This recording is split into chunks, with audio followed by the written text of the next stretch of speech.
Hi, it's me again with Corel Draw Tips and Tricks.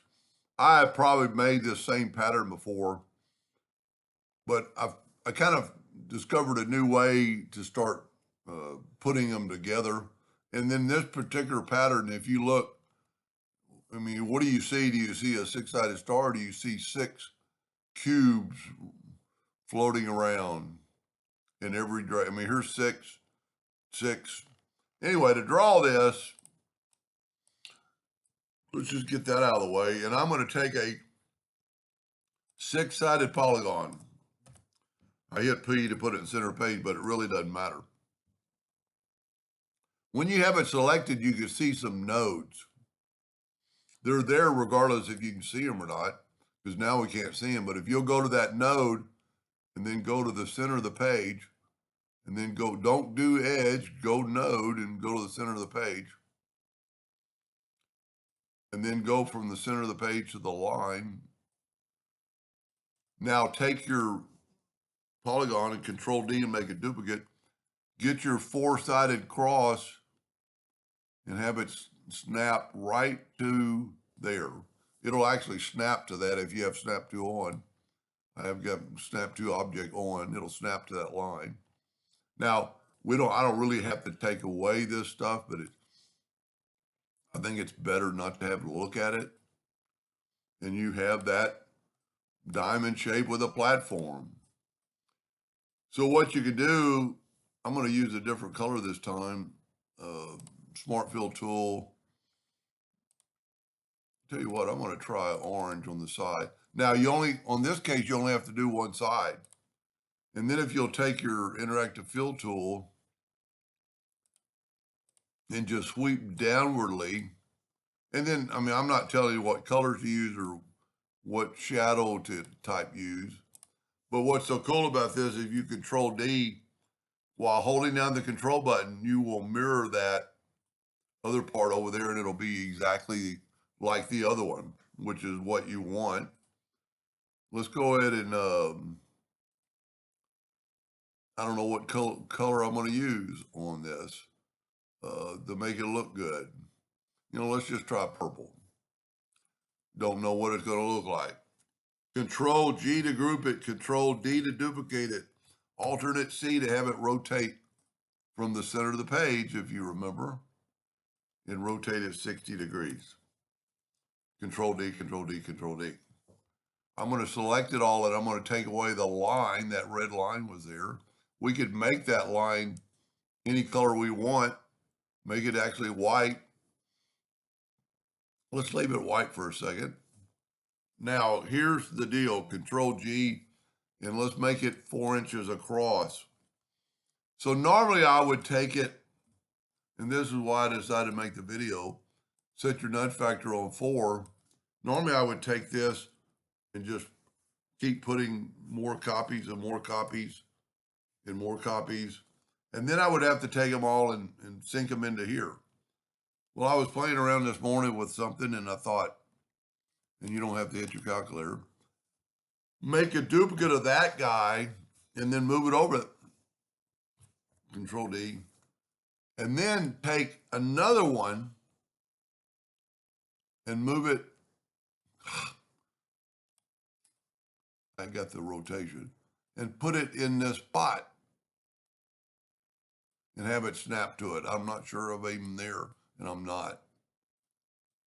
Always best to back up.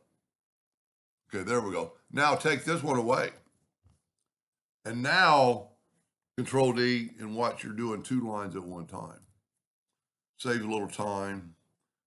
Control G to group, Control D to duplicate. You can actually nudge them down 4 inches. It's not perfect, but at least it gets you a little closer. And there's no reason to continue because I didn't hit that perfectly. So you always want to make sure you get it.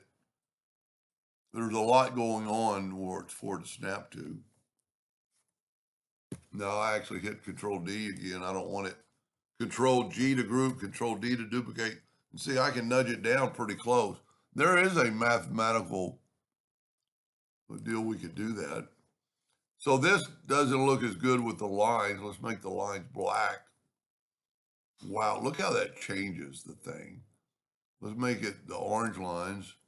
And it really just, or let's make it no lines. Look how it changes things.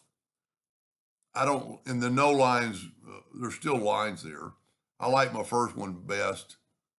Uh, but you can see these cubes, you know what? They don't pronounce as much as, I didn't do as good as on putting a shadow.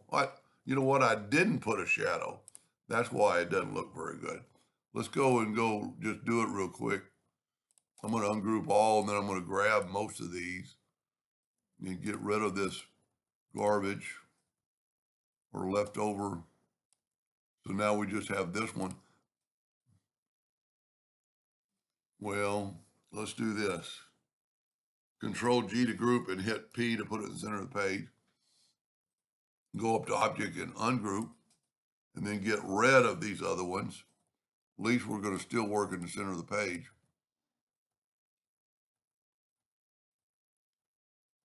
Yeah, I just failed to put that shadow or interactive fill tool on that purple. So now select your purple, get the interactive fill tool. And I think I went inwardly with black. Now I'm going to change, these didn't look very good, so I'm going to change them a little bit. There we go. Now I want that other one to be exactly the same, so I'm going to delete that one. Then I can Control D while holding down the control button, mirror it. Now we could actually get rid of that line right now, but it's not that big a deal. Control G to group it, Control D to duplicate it, Alternate C to have it. I've got something over here, if you look. So it's not gonna, I'm gonna go up to, that's almost glad it happened, wireframe.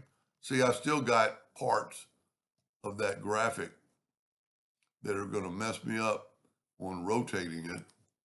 So what I'm gonna do, I'm gonna nudge these out of the way, and I'm gonna go and delete all that. Now when I grab that, it's just that. No, still got something there.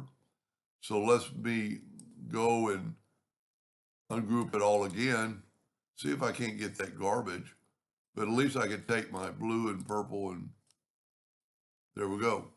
Now I don't know how many times I've nudged, so I'm going to Control G to group and put it back, hopefully in the center of the page. But it doesn't really matter if you're not in the center of the page, you can still rotate it.